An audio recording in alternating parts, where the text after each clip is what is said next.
Alright, one more to go, and now I'm finally caught up on my July 10 years later videos, even though it's the month of August.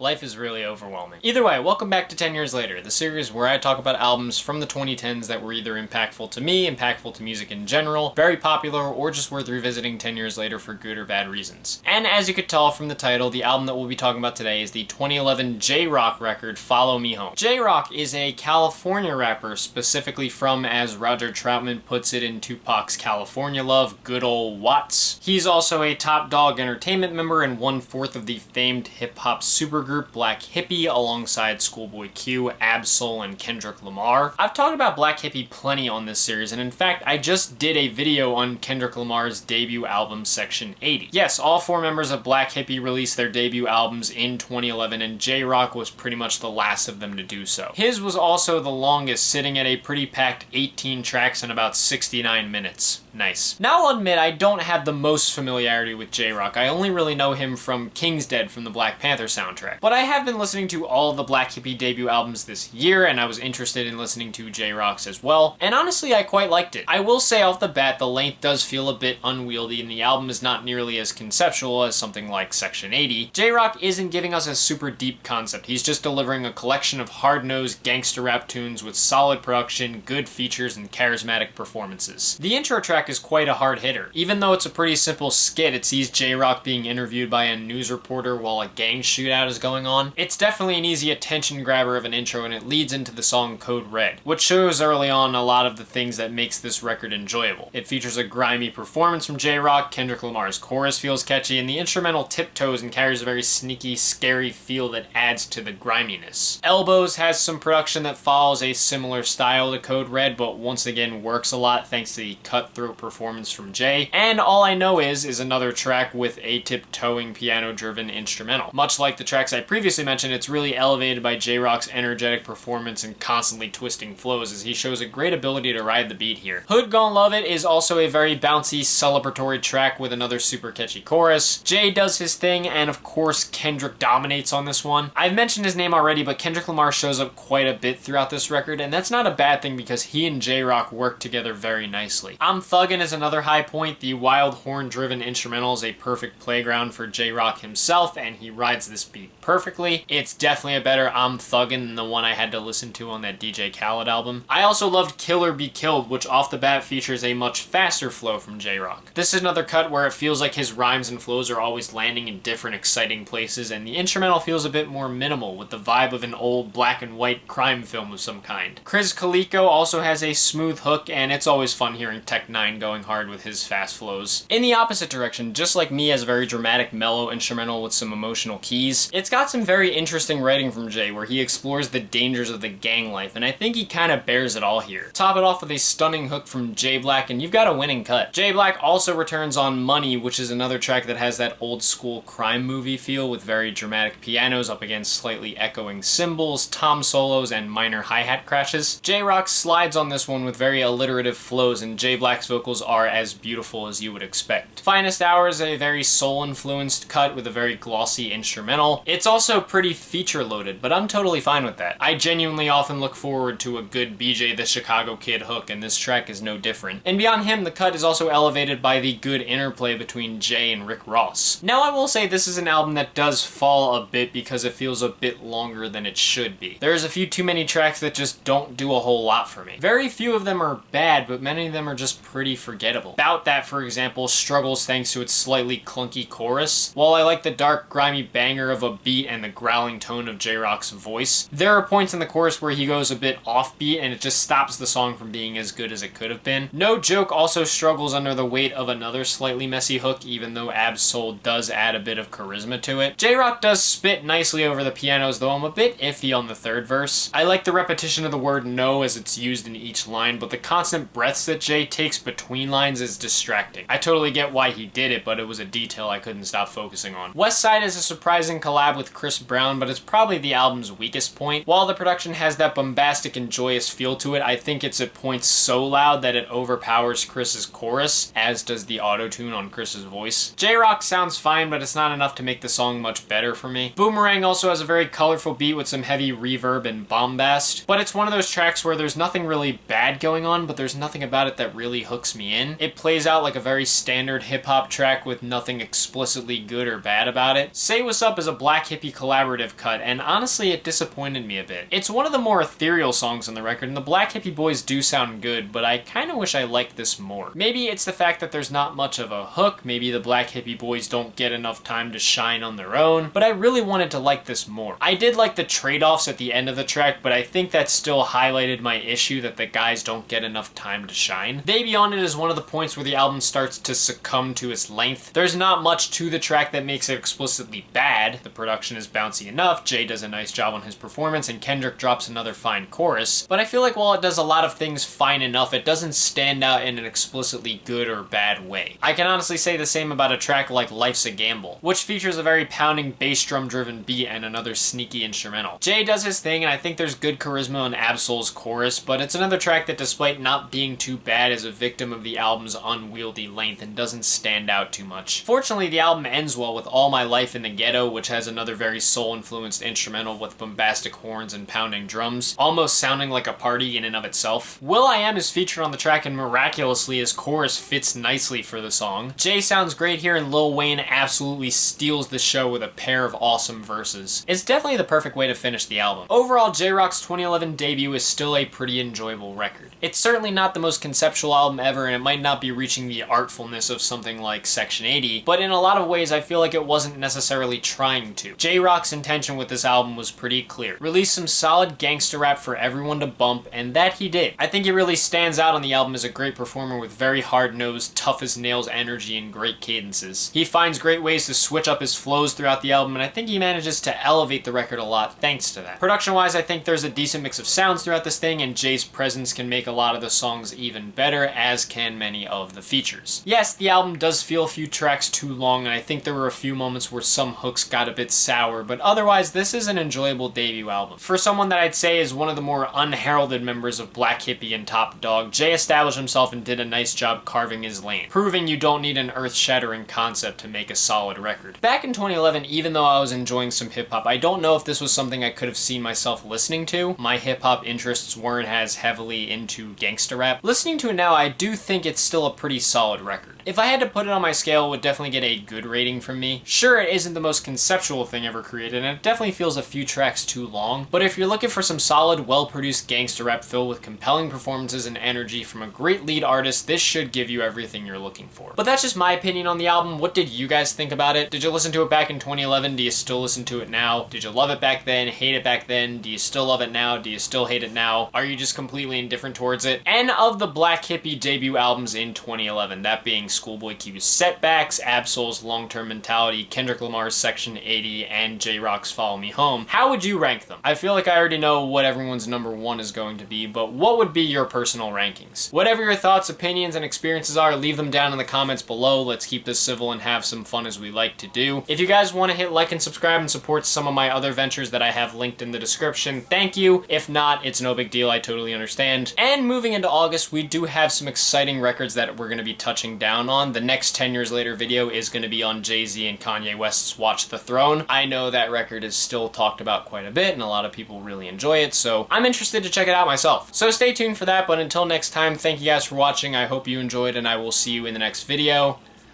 Peace.